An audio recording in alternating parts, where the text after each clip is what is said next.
There's a leaky faucet. Your husband comes in with the toolbars, the plumbing, the wrench and everything.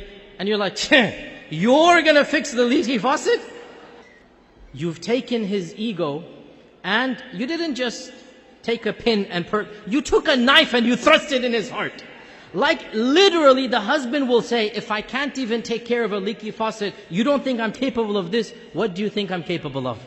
What you've done is, and I'm going to be very frank here, and I speak as a man, men have big egos. Their egos, mashallah, tabarakallah.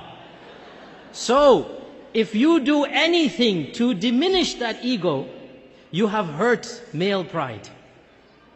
You have hurt male pride. So, you let the man foster his ego. Let him. If you think he's self-deluded, let him be self-deluded. He'll love you back in return. And in the end of the day, that's what you want, isn't it? You want to be loved and cherished and admired. Let him make a mistake. And I will tell you another thing, sisters. Frankly, if your husband does take on a challenge, you will be surprised when 9 times out of 10 he'll actually finish it in a decent manner. This is the fact of the matter.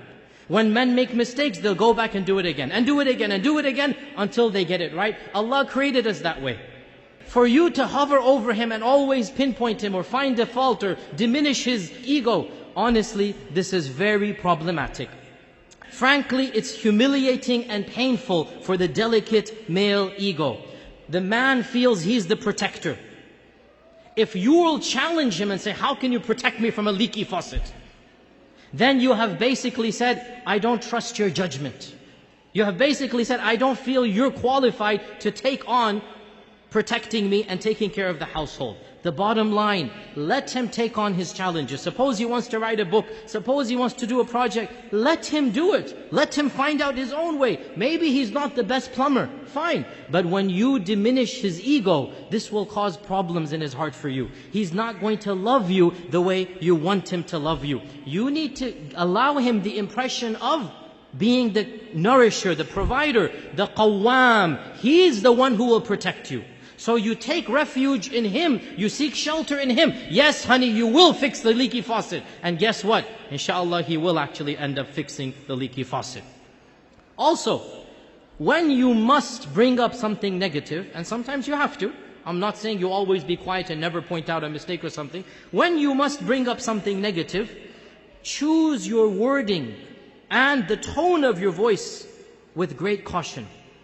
One of the main reasons that men complain about the nagging of their wives, always the wives are nagging, is because they feel a woman's nagging is equivalent to disrespecting. A man feels that the wife who always reminds me, again back to the leaky faucet, right? Honey, you haven't fixed the faucet yet. Can you fix the faucet? It's been a week, it's been 2 weeks. When are you going to fix the faucet? When you keep on putting it this way, what's happening? The man will feel now a hatred to fix the faucet. She's bothering me so much. It's not going to bring about a positive change. By the way, the reason why the man is not fixing the faucet is because he has other priorities. He has a deadline at work, and he knows that deadline is more important than the leaky faucet. You don't have those priorities, he does. So, what you do is, you remind him in a gentle manner. Honey, I know I've reminded you last week of the faucet. I know you have other things to do. Whenever you get a chance, inshallah, can you take care of that? It's just a tone. It's just a positive attitude rather than being negative. Not to be sarcastic, but rather to be somewhat positive. And if you must complain, never use the phrase you. Rather use the phrase I. Let me give you an example. Your husband comes home late and he didn't call you. He didn't call you, he's late from work. Then you get angry at him. You never call me when you're late. You should always call me. What have you just done? Daunted him. Right? Mothers and fathers can say that to their children. Beta, you must call before you're late. Yes, that's fine. But for the wife to do this, honestly, it's not going to bring about the love. You know what? I will teach you that phrase. When you say it, wallahi, every time he's late, he will call you. What is that phrase? Honey, you didn't call me and you were late, and I was worried for you.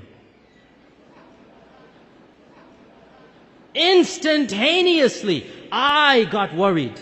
I didn't know, where are you? I didn't know what to... This instantaneously, you will give him such a big guilt trip, he'll go to the moon and come back for you. It's just a matter of phrasing it so that you make him feel like a man. You were supposed to take care of me and you didn't because you made me feel worried for your safety. That's all you did. Rather than treat him like a child, rebuke him, you become the wife. And you say, I got worried, you were late. I was waiting for your call. When you put it on yourself, and this applies to any situation by the way. Suppose the husband was a bit harsh in something that he said.